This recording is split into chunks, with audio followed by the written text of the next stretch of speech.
Hi hello வணக்கம் friends, எல்லாருக்கும் மாலை வணக்கம்.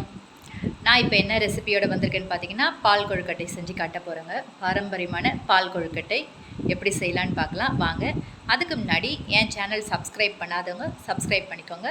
பக்கத்தில் இருக்க பெல் ஐக்கானை ப்ரெஸ் பண்ணிக்கோங்க. வாங்க வீடியோக்குள்ளே போகலாம். இந்த மாதிரி ஒரு பாத்திரம் எடுத்துக்கோங்க. நான் இந்த பவுலில் பச்சரிசி மாவு இல்லைனா கொழுக்கட்டை மாவு, இடியாப்பம் மாவு எதுவாக இருந்தாலும் ஓகே. இதில் 1 கப்பு நான் எடுத்திருக்கேன். நீங்கள் கடையில் விற்கிற இடியாப்பம் மாவு வாங்கிக்கோங்க.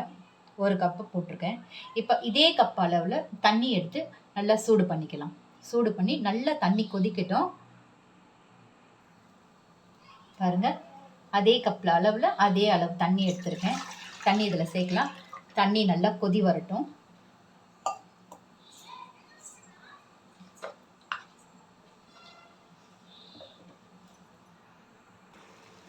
பாருங்க, தண்ணி நல்லா சலன்னு கொதிக்க ஆரம்பிச்சிடுச்சு. இந்த தண்ணியை அப்படி வச்சுக்கலாம். இந்த மாவில்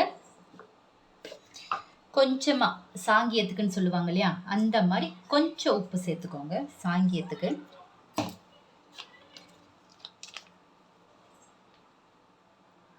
ஒரு ஸ்பூன் நெய் சேர்த்துக்கோங்க. நெய் சேர்க்கும் போது நல்லா வாசனையாக இருக்கும்.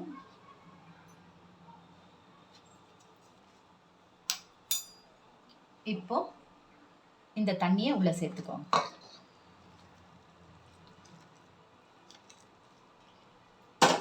சேர்த்து நல்லா கலரி விடுங்க.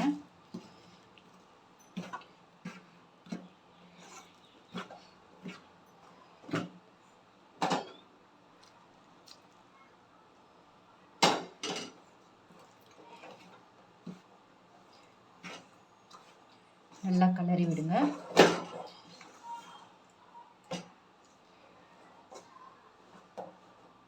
இது அப்படியே இப்போ கொஞ்சம் மூடி வச்சிடலாம். அந்த சூட்லேயே அது கொஞ்சம் வெந்துடும்.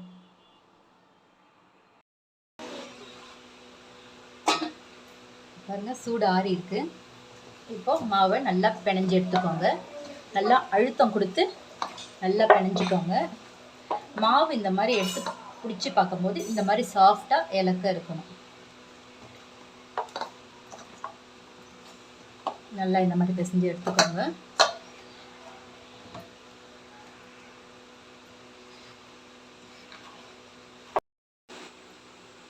பாருங்க, இந்த மாதிரி சின்ன சின்ன உருண்டைகளாக உருட்டி எடுத்துக்கோங்க. இந்த மாதிரியும் செஞ்சு எடுத்துக்கோங்க. நான் 2 விதமாக செஞ்சு எடுத்திருக்கேன். சரிங்களா? இப்போ ஒரு கனமான பாத்திரம் எடுத்துக்கோங்க. எடுத்துட்டு நான் 1/2 லிட்டர் பால், திக்கான பால் ஊற்றி காய வச்சு எடுத்துக்கிறேன். தண்ணி சேர்க்க வேணாம், பால் திக்காகவே இருக்கட்டும். 1/2 லிட்டர் பால் எடுத்திருக்கேன் நான். இதை நல்லா கொதி வரட்டும். தண்ணி சேர்க்க வேண்டாம். பாருங்கள், பால் நல்லா கொதிச்சிருச்சு. நான் தண்ணி சேர்க்கவே இல்லை, திக்கான பால் இது. இப்போ இந்த சமயத்தில் நம்ம சர்க்கரை சேர்த்துக்கலாம். சர்க்கரை 1/2 கப் சேர்த்துக்கிறேன். சர்க்கரை சேர்ந்து நல்லா கரைஞ்சி வரட்டும். சர்க்கரை ஃபுல்லாக கரையணும். அது வரைக்கும் கலக்கி விட்டுட்டே இருங்க. கொஞ்சம் விட்டிங்கன்னா பால் பொங்கிடும்.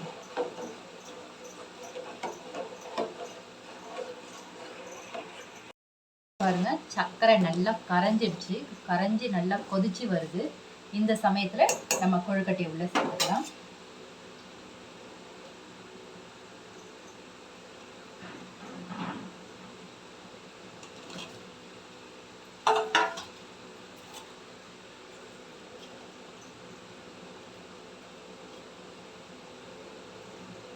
உள்ள சேர்த்தவொடனே கலக்கி விட வேண்டாம். கொஞ்ச நேரம் அப்படியே வேகட்டும்.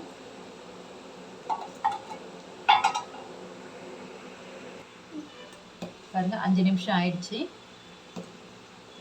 அப்படியே ரொம்ப ஜென்ட்லாக கலக்கி விடுங்க. ரொம்ப எதுவும் பண்ண வேண்டாம், இல்லை உடஞ்சிரும். அதுக்காக தான். பார்த்தீங்கன்னா அப்படியே விட்டுடலாம். ஒரு 10 நிமிஷம் வேகட்டும்.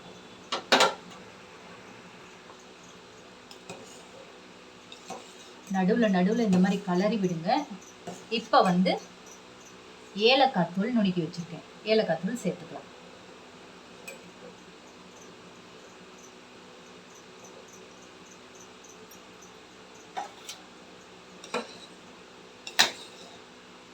ஏலக்காய் தூள் போட்ட உடனே வாசனையை பாருங்க, அருமையா இருக்கு.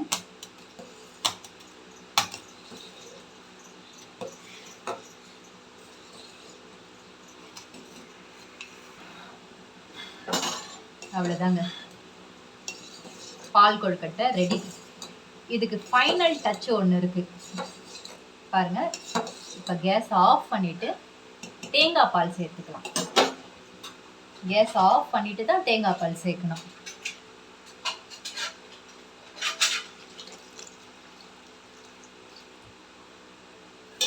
தேங்காய் பால் சேர்த்துட்டு இப்படி கொஞ்சம் கலரி விட்டுருங்க.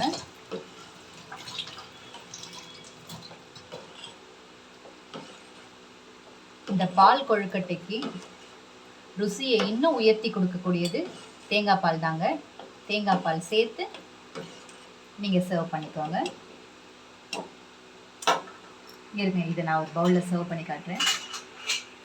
பாருங்கள் ஃப்ரெண்ட்ஸ், அருமையான பால் கொழுக்கட்டை சூப்பராக ரெடி ஆயிடுச்சு. என்னோடய ஸ்டைலில் நான் பால் கொழுக்கட்டை செஞ்சுருக்கேன்.